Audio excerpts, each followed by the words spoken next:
Isu pertemuan Egy Sujana dengan Presiden ke-7 RI Joko Widodo, Jokowi, di Solo memunculkan dua versi yang saling bertolak belakang. Mantan Menteri Pemuda dan Olahraga, Roy Suryo, secara tegas membantah klaim bahwa Egy telah menyampaikan permintaan maaf dalam pertemuan tersebut. Roy menyatakan bahwa informasi yang ia peroleh langsung dari Egy tidak menunjukkan adanya pernyataan permintaan maaf kepada Jokowi.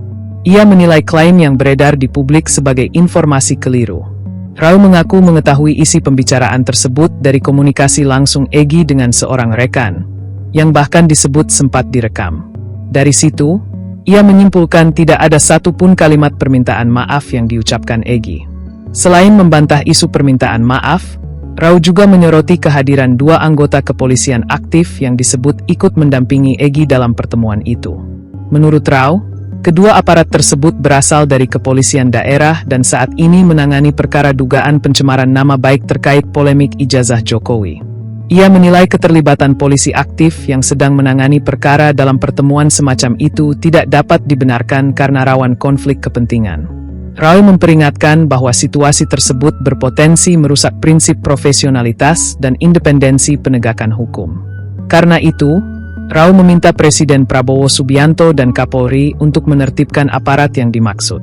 Ia juga mendorong Egy Sujana agar bersikap terbuka kepada publik dengan mengungkap siapa saja pihak yang hadir dalam pertemuan tersebut, termasuk identitas dua polisi aktif yang disebut-sebut ikut mendampingi. Di sisi lain, relawan Presiden ke-7 RI Joko Widodo menyampaikan versi berbeda. Wakil Ketua Umum Barisan Relawan Jokowi Presiden, Bara JP, David Pajung, menegaskan bahwa Egy memang telah menyampaikan permintaan maaf secara langsung kepada Jokowi. Menurut David, pertemuan di Solo berlangsung dalam suasana terbuka dan kekeluargaan. Ia menyebut Jokowi menerima Egy dengan sikap kenegarawanan, meskipun sebelumnya Egy dikenal vokal mempersoalkan keabsahan ijazah Jokowi.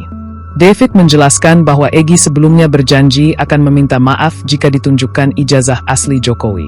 Dalam pertemuan tersebut, dokumen itu disebut diperlihatkan secara langsung, sehingga Egy akhirnya menyampaikan permintaan maaf. Namun, David menegaskan bahwa sikap tersebut tidak otomatis menghentikan proses hukum yang sedang berjalan. Menurutnya, Jokowi selalu memisahkan sikap kemanusiaan dengan proses penegakan hukum yang menjadi kewenangan penyidik. Terkait polemik kehadiran polisi aktif, David menilai hal tersebut sebagai bagian dari prosedur pengamanan terhadap mantan presiden. Ia menyebut bahwa meskipun Jokowi telah purna tugas, pengamanan melekat tetap berlaku, sehingga kehadiran aparat dianggap wajar dan tidak berkaitan dengan penanganan perkara.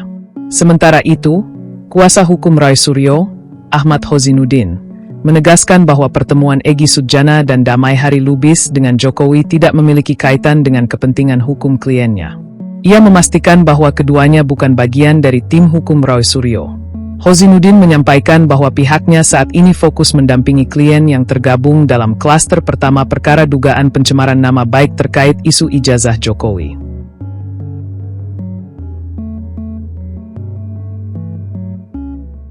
Download Tribun X sekarang, menghadirkan lokal menjadi Indonesia.